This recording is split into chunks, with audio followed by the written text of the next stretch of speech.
من الشيطان الرجيم بسم الله الرحمن الرحيم إن الذين توفاهم الملائكة ظالمي أنفسهم قالوا فيم كنتم قالوا كنا مستضعفين في الأرض قالوا ألم تكن أرض الله واسعة فتهاجروا فيها فأولئك مأواهم جهنم وساءت مصيرا إلا المستضعفين من الرجال والنساء والبلدان لا يستطيعون حيلة ولا يهتدون سبيلا فأولئك عسى الله أن يعفو عنهم وكان الله عفوا غفورا۔ سورہ النساء کی آیت نمبر 97 سے 10 ہے۔ ان آیات میں اللہ تبارک و تعالی ہجرت کی ضرورت بیان فرما رہے ہیں۔ بخاری شریف کی حدیث میں آتا ہے کہ کچھ صحابہ کرام ایسے بھی تھے، کچھ لوگ ایسے بھی تھے کہ جو مسلمان تھے، انہوں نے اسلام قبول کر رکھا تھا، دل سے قبول کر رکھا تھا، دل سے ایمان والے تھے، لیکن انہوں نے مدینہ منورہ کی طرف ہجرت نہیں کی۔ ان دنوں میں زمانہ قدیم میں مدینہ منورہ کی طرف ہجرت کرنا یہ شرط اور فرض تھا، ضروری تھا۔ نہ کرنے والا گویا کہ فرض کا تارک، فرض کو چھوڑنے والا اور گناہ گار سمجھا جاتا تھا، لیکن انہوں نے ہجرت نہ کی باوجود قدرت ہونے کے۔ ایک قدرت نہ ہو، طاقت نہ ہو، وسائل نہ ہو، اسباب نہ ہوں، لیکن انہوں نے قدرت اور وسائل اور مواقع میسر ہونے کے باوجود بھی انہوں نے جو ہے ہجرت نہ کی، جس کی وجہ سے کافروں کی جو افرادی قوت میں اضافہ ہوا، کافروں کی جماعت میں اضافہ ہوا، جس کو اصطلاح میں تکثیر جماعت کہتے ہیں۔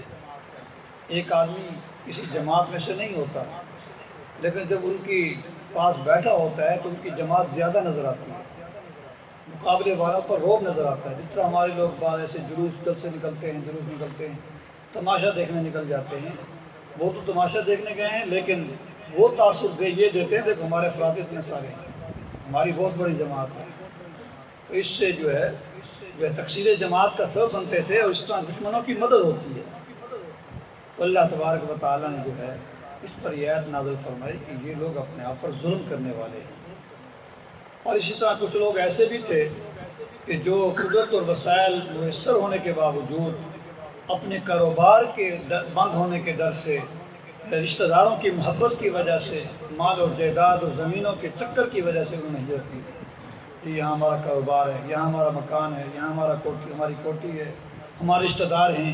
کیونکہ ہجرت ایسے نہیں ہوتی کہ انسان سب کچھ تیار ہو کر سب کچھ لے کر چلے، ہجرت تو چھپ چھپ کر ہوتی ہے۔ کافی لوگ ہجرت کرنے ہی دیتے، پکڑ لیتے ہیں، اس طرح بڑی مشکل سے ہجرت ہوتی ہے۔ تو ہجرت کے اندر ہجرت ایک تجارت کا سفر نہیں ہوتا کہ سامان اٹھایا، ساری چیزیں اٹھائیں اور اکٹھے ہو کر سارے بال بچے اکٹھے ہو کر نکل دیے، ایسی ہجرت نہیں ہوتی ہے۔ ہجرت تو انتہائی چھپ کر اور انتہائی تکلیف دہ شکل میں ہوتی ہے۔ خود حضور صلی اللہ علیہ وسلم نے ہجرت کی ہے تو آپ کے بال بچے سب نہیں تھے، سب اولاد کو چھوڑ کر آپ نکلے۔ حضرت ابوبکر صدیق رضی اللہ تعالیٰ نے بھی ہجرت کی، اکیلے نکلے، سب رشتہ دار بال بچے وہیں تھے۔ حضرت ام سلمہ، حضرت ابو سلمہ اور حضرت سلمہ، ان کے جو بیٹے تھے، تینوں اکٹھے نکلے تو راستے میں کافر ٹکر گئے، انہوں نے پکڑ لیا، ابو سلمہ کو گرفتار کر لیا۔ ام سلمہ کے جو خاندان کے لوگ تھے انہوں نے سلمہ کو گرفتار کر لیا۔ ابو سلمہ کے جو خاندان والے تھے انہوں نے سلمہ کو اٹھا لیا۔ تو اس طرح تینوں بالکل جدا جدا ہو گئے، ماں باپ اور بیٹا تینوں جدا جدا ہو گئے۔ یہ کیفیت تھی۔ ام سلمہ ساری رات روتی رہتی، سارا دن روتی رہتی تھی۔ بڑے عرصے کے بعد آخر لوگوں نے لعن طعن کیا، تم نے ام سلمہ کو اتنی تکلیف دی ہوئی ہے اس کے خامد اور اس کے بیٹے کی وجہ سے۔ تو بڑی مشکل سے ان کو جانے پر ابو سلمہ پہنچ گئے تھے مدینہ منورہ کسی طرح، لیکن ان کی بیوی ان کا بیٹا نہیں تھے، وہ اپنی جگہ روتے تھے۔ تو ام سلمہ کو جانے کی اجازت دے دی، اور ابو سلمہ کے خاندان والوں نے سلمہ کو بھی حوالے کر دیا۔ اور راستے میں جب پہنچے، تنعیم کے مقام پر پہنچے تو عثمان بن طلحہ وہاں تھے۔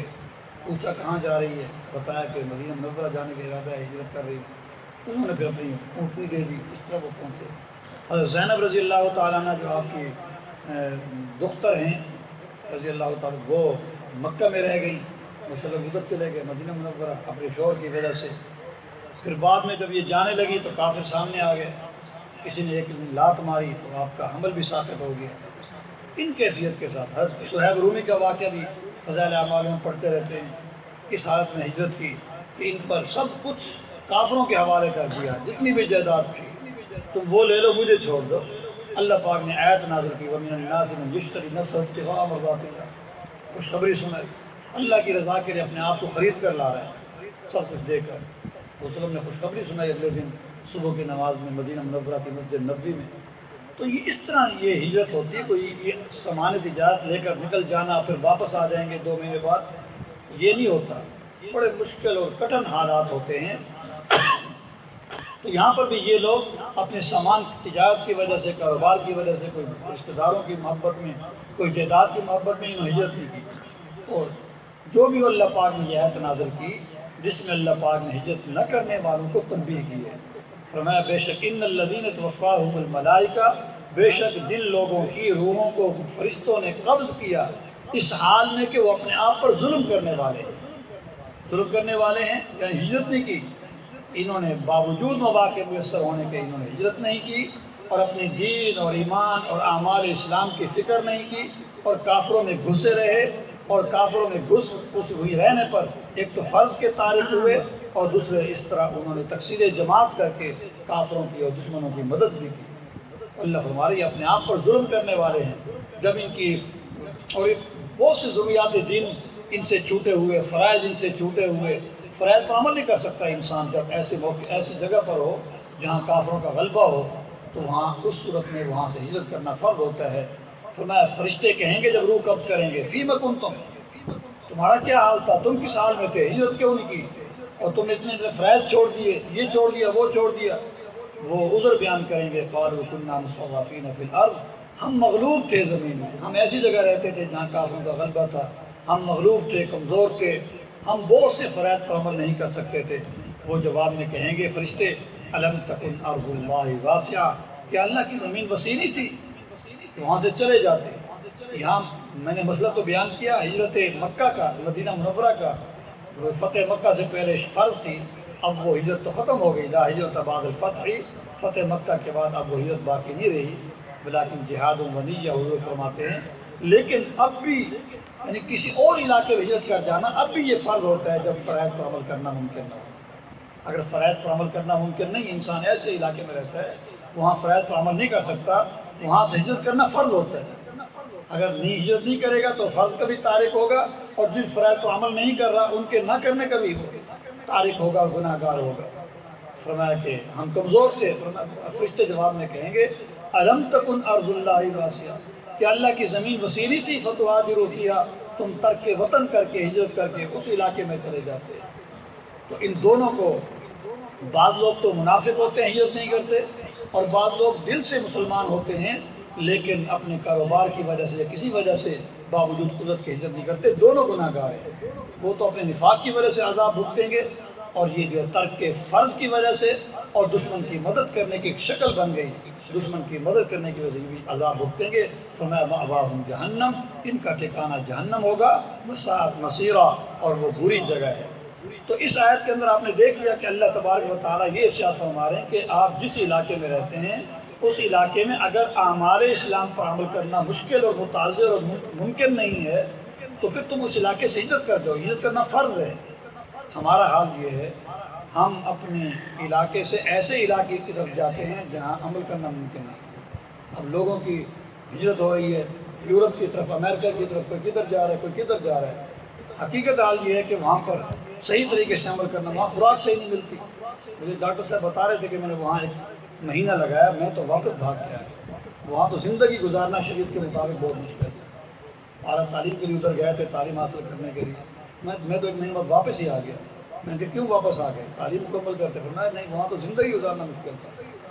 تو ہم یعنی کہ ایسے علاقوں میں ہم جاتے ہیں، اللہ فرماتے ہیں ان علاقوں سے ہجرت کرو جن علاقوں میں دین پر عمل نہیں ہو سکتا، ہم انہی علاقوں میں جاتے ہیں۔ پھر وہاں پر غذا حلال کی نہیں ہوتی، کئی چیزیں ہوتی ہیں، بہرحال فکر کی چیز ہے۔ ہاں الا المستضعفین من الرجال والنساء والولدان، مگر وہ کمزور مرد، کمزور عورتیں اور کمزور بچے، لا یستطیعون حیلہ، جو ہجرت کرنے کی تدبیر نہیں کر سکتے، ان کو قدرت نہیں ہے کہ کیسے ہجرت کرنی ہے، ہم نے کدھر جانا ہے، کہاں جانا ہے، ولا یہتدون سبیلا، اور بعض اوقات ہجرت کرنے کا راستہ بھی ان کو معلوم نہیں ہوتا کہ کدھر جانا ہے. تو ایسے کمزور لوگ ہیں، یہ اوپر والی جو ہم نے کہا نا اولئک مأواہم جہنم، ان کے لیے سزا، ان کا ٹھکانہ جہنم ہوگا، یہ اس سے مستثنیٰ ہے، یہ اس سے مستثنیٰ ہے جو کمزور لوگ ہیں، جو ہجرت کرنے کی طاقت اور قدرت نہیں رکھتے. حضرت ابن عباس فرماتے ہیں کہ میں اور میری والدہ انہی لوگوں میں شامل تھے کہ ہم کمزور تھے، ہم ہجرت نہیں کر سکتے تھے، اس لیے ہم کافی عرصے تک ایمان لانے کے باوجود بھی مکہ مکرمہ میں رہے. اللہ فرماتے ہیں جو کمزور لوگ ہیں، ہجرت نہیں کر سکتے، جو مجبور حال ہیں، اولئک عسى الله ان يعفو عنهم، امید ہے کہ اللہ ان کو معاف کر دے گا، ان سے درگزر کرے گا. یعنی جو مجبور ہیں، جو ہجرت نہیں کر سکتے، اللہ ان کو معاف کرے گا. علماء نے سابر المعانی نے یہاں پر ایک نکتہ لکھا ہے، فرمایا کہ جو کمزور ہیں، ہجرت نہیں کر سکتے، مجبور حال ہیں، آگے فرما رہے اللہ ان سے درگزر کرے گا، اللہ ان کو معاف کر دے گا.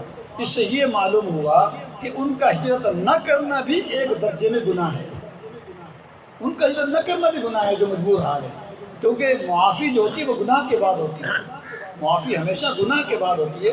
اللہ انہی کے بارے میں، کمزور لوگوں کے بارے میں، مجبور حال لوگوں کے بارے میں جو ہجرت کی طاقت نہیں رکھتے، ان کے بارے میں فرمانا اللہ ان کو معاف کر دیں گے.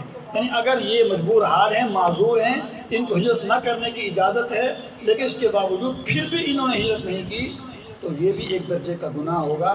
اللہ ان کو کیا کر دیں گے، ان کے مجبور ہونے کی بنا پر اللہ ان کو معاف کر دیں گے.